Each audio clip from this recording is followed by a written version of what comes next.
tight margins and bitter divides on Capitol Hill. Can the parties work together? We'll ask Democrat Debbie Dingell and Republican John James. And Michigan moves its primary closer to the front of the line, though one party isn't quite ready for the change. Today is Sunday, February 5th, 2023, and this is Flashpoint. Hi, and welcome to Flashpoint. Hope things are off to a good start around your place this morning. It was Groundhog Day last week. Punk's Tony Phil saw his shadow, which Jimmy Fallon said means 6 more weeks of classified documents being found. That was pretty good. But Washington is an interesting place right now. The new Republican majority in the House is trying to find its footing, trying to figure out what kind of unity they have among themselves, while at the same time flexing their control of the chamber. It's interesting. The parties tend to work in opposition to one another, even while each state's caucus tries to work together for the good of their state's interests. Ahead this morning, freshman Congressman Republican John James and veteran Democratic Congresswoman Debbie Dingell. They'll be here to talk about priorities where they can find agreement and the places where there will be an agreement to disagree. Debt ceiling, we'll talk about that too. Also, last week, Governor Whitmer signed a bill to move Michigan's primary to make it the 5th primary in the nation. The idea being that Michigan voters can wield more influence over the eventual winners. Many have made the argument that more diverse states like Michigan should be early to help balance out the more homogenous states like, say, Iowa, New Hampshire. Now, while we'll accept that this is a tricky race, I mean, every state would like to be among the first. It certainly feels like a good idea, but Michigan Republicans say not so fast. Why? That's ahead today, too, on Flashpoint.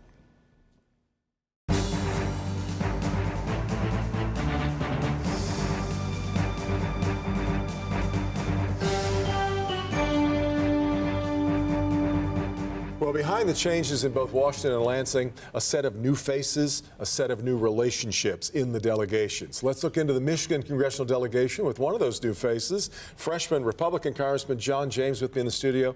Haven't seen you since you won, so congratulations on your win. Thanks a lot, Deb. Good to have you here. And joining us from Philadelphia, where she's attending a DNC meeting, Democratic Congresswoman Debbie Dingell. Congresswoman, congratulations on winning in your new district.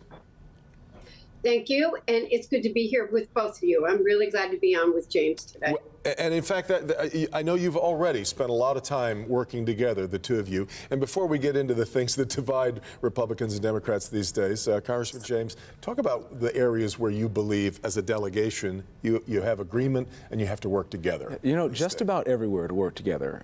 There's more that unites us than divides us. There are more nonpartisan issues than partisan issues, among them being coming together and stepping up for suffrage. Representative Dingell and I are actually working on stamping out cancer together. Those are just the first two things we're doing in the first month to really move our delegation forward. And a letter that we recently signed has the entire delegation, save one representative, and both of our senators moving forward in support of our governor's initiative to bring a fighter mission to Selfridge. Yeah, Congresswoman Dingell, he makes a good point. Obviously, the divisions make a lot of headlines, but as Michiganders, it's easier to find things you can work together on, isn't it? Our job is to fight for the state and the people we represent, the working men and women of Michigan. We're going to work together. Already have talked about the Great Lakes, strengthening and keeping the auto industry strong, bringing the supply chain back. John and I are friends. We've known each other for a long time. And we are going to make sure we work in a very bipartisan way. I'll tell you a story. This is a true story. I was pretty traumatized. I have good friends in both Fred and Peter Meyer. And I called John up and said, okay, kiddo, it's you and me, because we're going to work together in a bipartisan way. And I got to have a friend. And we're going to show people that when it comes to Michigan, we care about people in a very nonpartisan, bipartisan way. Well, I wouldn't suggest that either Selfridge or cancer are not big issues, but let's move to some of the really vexing, trickier, thornier problems you're both facing right now. And I think it's only right to start with China. How far, Congressman James, are you willing to go to support Taiwan's independence?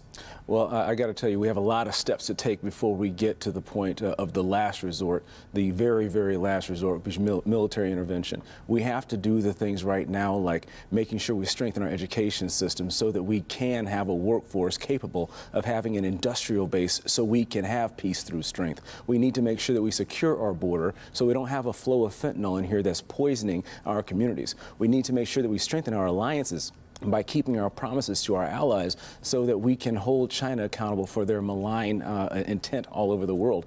I'm going to be the committee sub-chair for Africa. And right now, if you look at what's going on with the human rights violations and the cradle of China's military dominance and their economic colonization, this is where they're drawing their strength to use against America and the Western world. We're going to hold them accountable, and we have to start with diplomacy and economy, and only as a very, very last resort using our military force. China has been trying to stretch its influence into African nations as well. Congresswoman Dingell, how far do you think the U.S. should be willing to go in this showdown right now with China over Taiwan?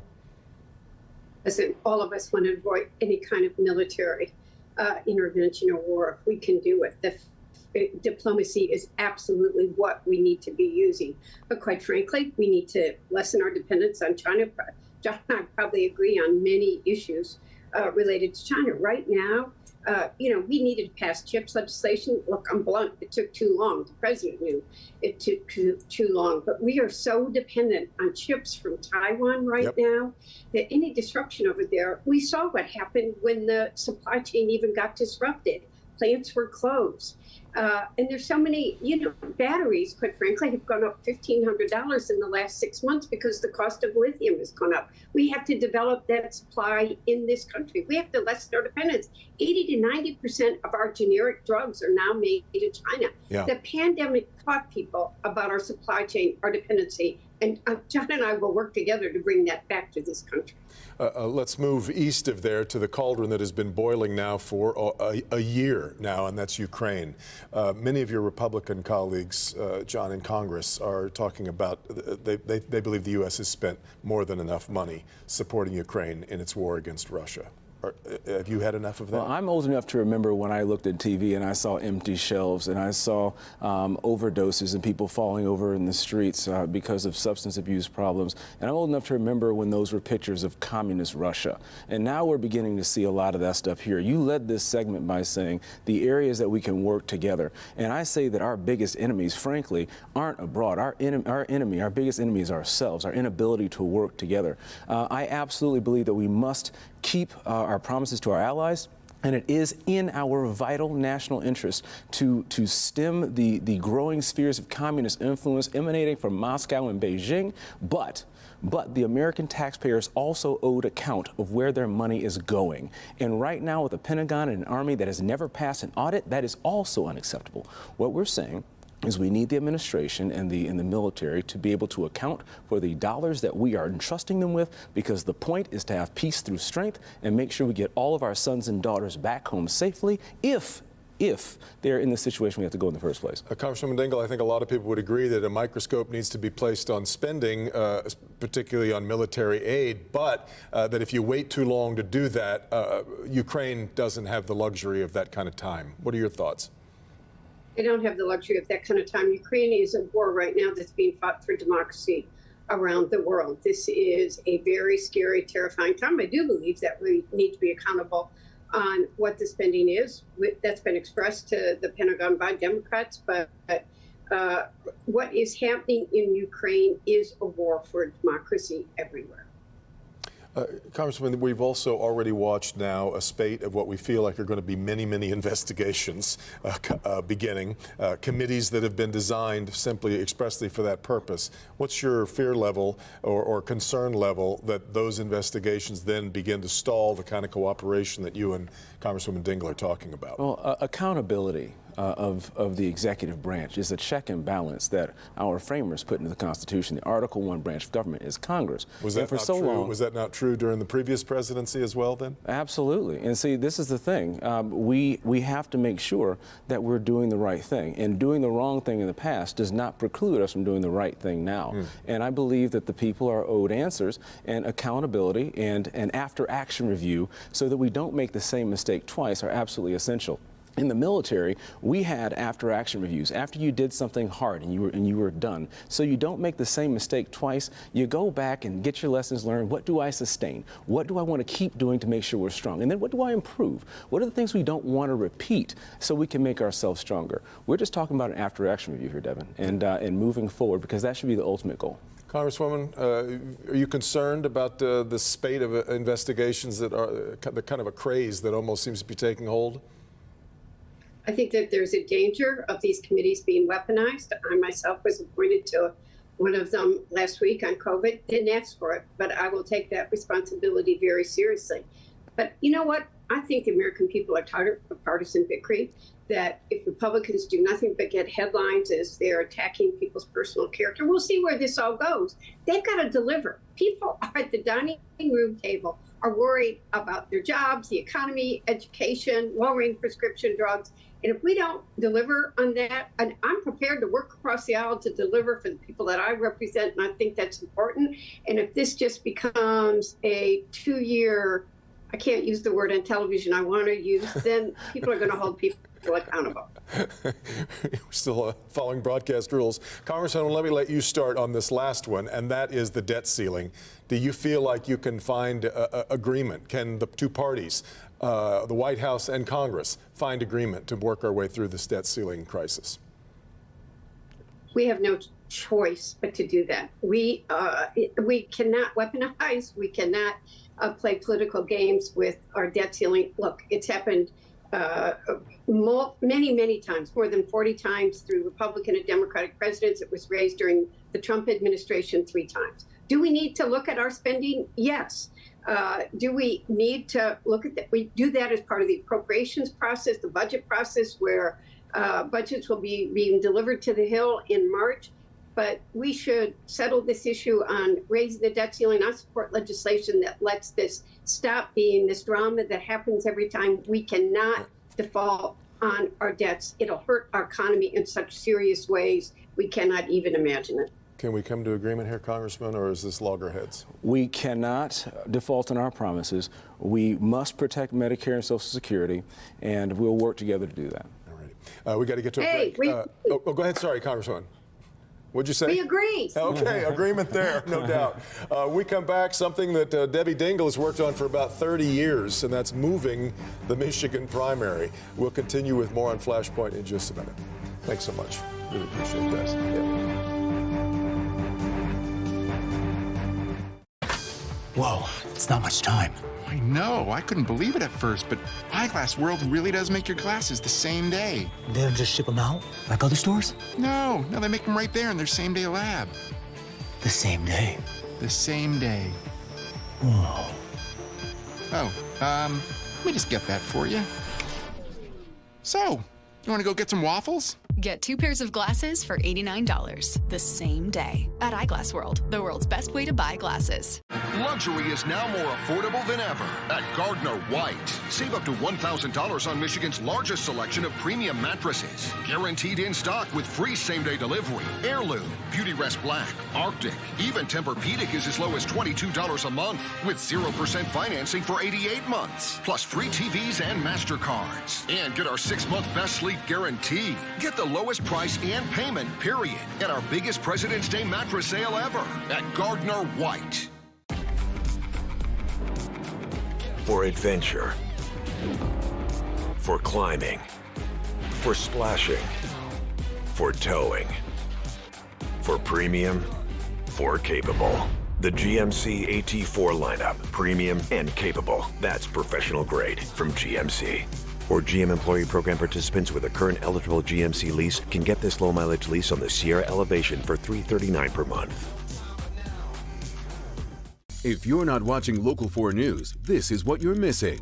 Your guide to finding the best sleep position for you. Also, one of the coldest wind chills this year. And there are many different problems that people are dealing with. Water over roadways, freezing. And next week, expect more stories parents need to know. If you're a parent, one time or another, you're going to worry or wonder about your kid being exposed to drugs. Even this chapstick is actually a secret container. Worth your time to watch every day. Local 4 News. Expect more.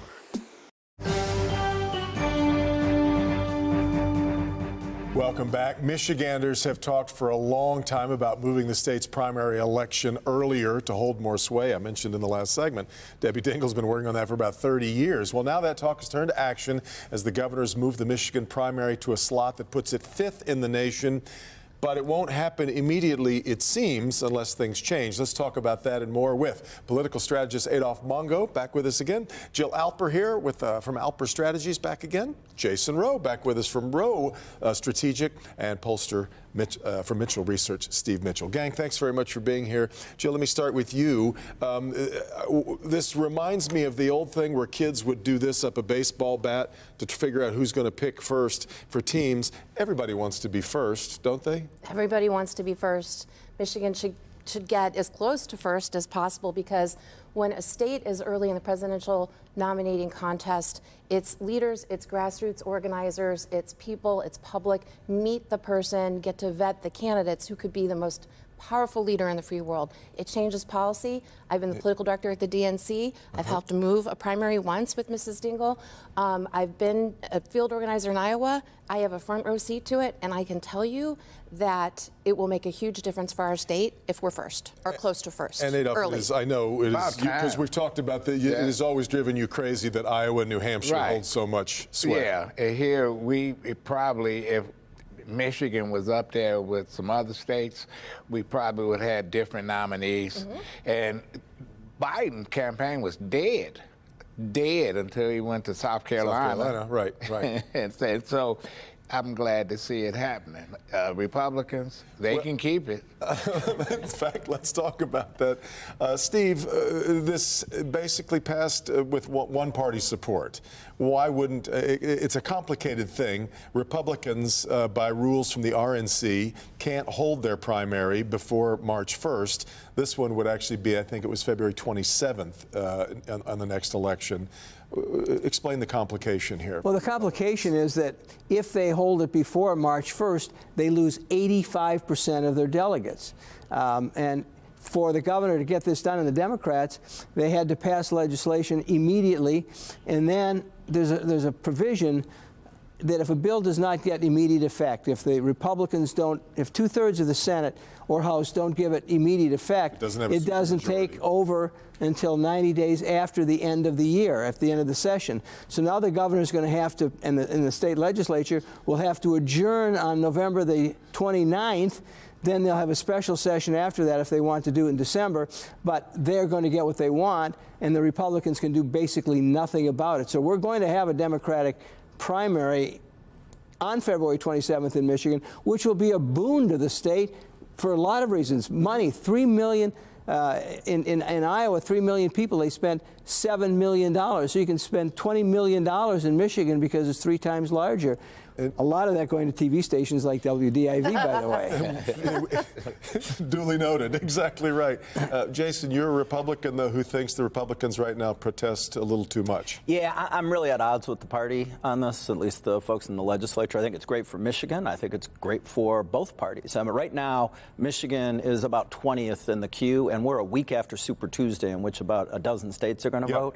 It's going to be, for all intents and purposes, probably over by the time we get to Michigan. And I think the opportunity for Michigan, particularly early states, and I know Jill and Adolph would attest to this, when you're early in the queue, all the campaigns and both parties, they build infrastructure and staff, and they spend months building an organization to win in those early states. Why that's important, I did the Marco Rubio campaign in 2016, and they didn't bring me on until after New Hampshire. You're now trying to stand up organizations in the states because you survived the first couple. You don't have the same investment, and you think it feels like half the gross state product in New Hampshire every time we go around. But the advantage of early, when you've got these guys coming to campaign here, some of them are sitting U.S. senators who are now going to have a new relationship and understanding of Michigan. Some of them might become cabinet officials, and I understand Steve's point in the legislature's, Republicans in the legislature's point that we're going to lose these delegates. But the reality is we're going to prevent a few people from going to a big party one time. The reality is the delegate count as it goes towards, the early states are about momentum. They're not about a delegate count. So it would help Michigan, and it would hurt neither party, as far as I'm concerned. Steve, that holds some sway. I mean, in the end, this would be, if you could figure out these rules, it would be better for Republicans too, wouldn't it? Oh, absolutely. There's no doubt about it, because you want everybody in. It is incredible the impact it has in Iowa and New Hampshire. By the way, the spending in Iowa is 15% of the gross domestic product. I was kidding. I'm not. It was 15% of the gross domestic product in Iowa. Holy smokes. Okay, well, that tells you a lot about where this is, but it also will make some wonder, and I go back to my illusion of the bat, Jill. Isn't a national primary a better thing than all the way around? I mean, I understand. Then states like New Hampshire and Iowa go, look, nobody will come visit us then. But it is weird that we're trying to let certain states hold more influence over this process than others. Well, I think at Friends on the Rules and Bylaws Committee of the DNC, we've talked about it. I mean, the goal really very much is to get these candidates in front of a collection of states that represent the nation as a whole. Another thing that makes Michigan so important in this process, though, is that we really are a panoply of all the things that make up our country: urban, rural, suburban, ethnic, economic diversity, and all of those things. One big primary could be very difficult for candidates who are not self-funders or who don't necessarily have the same ability to stand up a grassroots infrastructure. And so there is some appeal to having the state by state, because it gives the country time to watch and to see how people weather this process among different communities. I get that. Well, we needed some change. A lot of times Republicans used to control the people in the South. They controlled the Democratic Party at one point for how many years? Listen, they didn't have all the people, but they had all the power, the Speaker of the House, etc.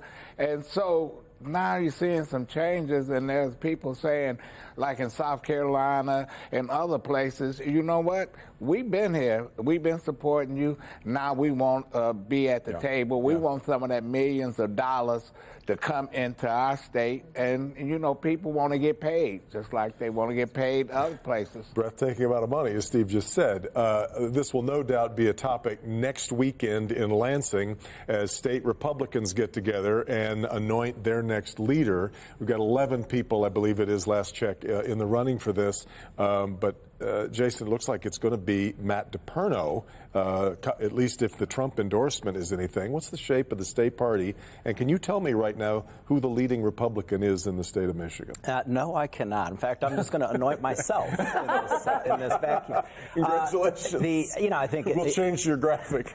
I think DePerno comes in with the advantage, and he did before the Trump endorsement, but I think that makes, it's kind of the coup de grace. First of all, of all the candidates, and frankly of all the party leaders or voices, he was the biggest megaphone for Trump conspiracy theories as it related to 2020. Actually, all of the candidates right now in the running are parroting some degree of that. Yes. Yeah, but I'd say over the last 2+ years, he's been the main focus of that, including his legal activities.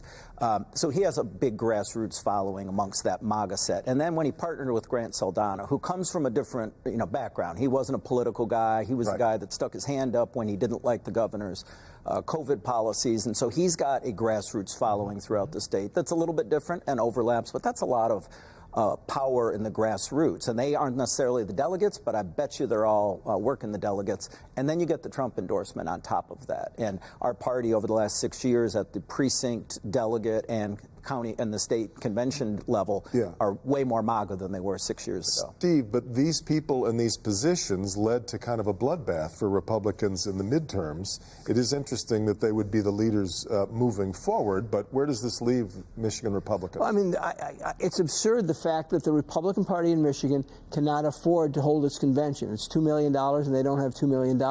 They want to soak the people who are involved as being a delegate potentially, or the candidates who are running. The party's never been in worse shape than it is. But it's not the fault of the Republican Party that they didn't do well in November. It's the fact that Proposal 3 was on the ballot. And if you look at the numbers, Proposal 3 and Governor Whitmer's numbers were almost identical. Abortion and the Supreme Court decision in Dobbs is what killed Republicans in Michigan in 2022. I know you're broken up watching the turmoil in the Republican Party, Jill. It's okay with you? It's devastating. Adolph. Listen, I hope they go down the way of the know-nothing parties. Oh, from many, many years ago. Yeah, well, you know, sooner or later, you know what, if Governor Milligan was alive or George Romney, they wouldn't even be part of this party. Well, fascinating. We've got a lot to watch next weekend in Lansing. Gang, thanks very much for being here for the conversation. We'll wrap things up for Flashpoint right after this on Local 4.